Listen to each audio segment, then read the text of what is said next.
Apperception, the mental process by which a person makes sense of an idea by assimilating it to the body of ideas he or she already possesses. In other words, it's when we experience conscious perception, we are fully aware.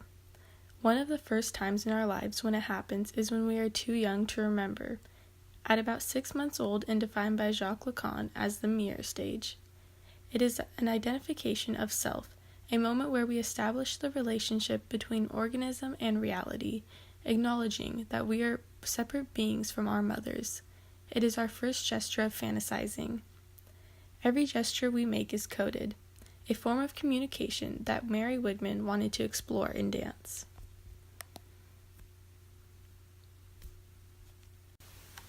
In the early years of the 20th century, Expressionism was spreading throughout Europe. Like the painters Francesco Clemente and David Hockney, German dancer Mary Wigman pioneered Expressionism in the world of dance. Before modern dance, ballet was and still is considered today as the dominant discourse. It is devoted to rules, to technique, and to the history behind that technique. Ballet is like the master key, and anything apart from it is a threat to its existence. It is a repetitized form, an idealized form of what the body can physically achieve. Height and depth, width and breadth, forward, sideward, and backward, the horizontal and the diagonal. We move in these directions constantly. We experience them in our own body as we move throughout life. Dance is only understandable to the audience when it respects the natural movement language of the body.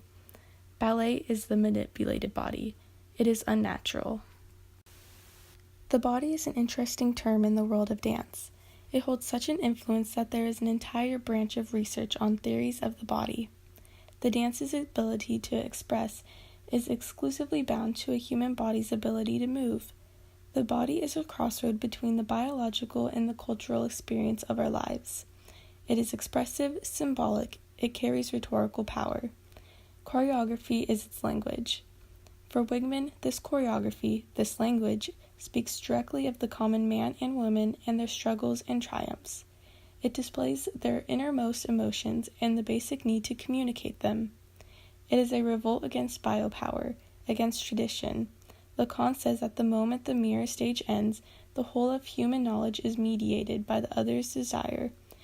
Every instinctual pressure constitutes a danger, but a dancer is taught to embrace and act on these instincts. Find out what they are telling you, what they can mean to your audience. To choreograph is to compose, and to compose is to tell a story. The dancer is the medium, the movement itself a declaration of ecstasy. Wigman choreographed dances that were allowed to just be, not having to represent something, but to do something, the same way acts of speech are at their most effective when the words have authenticity, and aren't being used to hide the truth. The spoken word can denote, while the semiotics in dance, in each body roll, each flexed foot, pivot, and gaze, implies part of a bigger story. As a dancer, you are constantly in front of a mirror, studying your body, chasing your own image. The gestures, the phrases, the movements of the dance have to be practiced, perfected in the mirror, so its meaning is evident.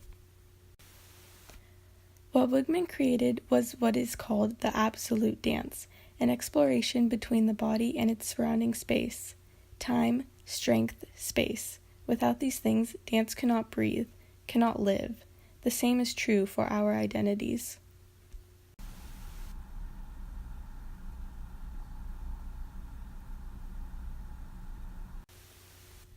Gender theorist Judith Butler speaks of identity and gender as an everyday performance.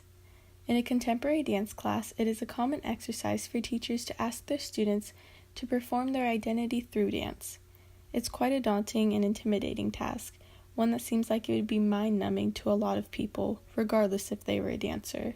To perform our identity means that we would have to know it completely, or at least have some idea of what that looks like to ourselves, some level of understanding. People prefer to witness the personal to the general. They already know what they see your identity as, but it's intriguing to know how you visualize it yourself. For Butler, gender is its own dance, an improvisation.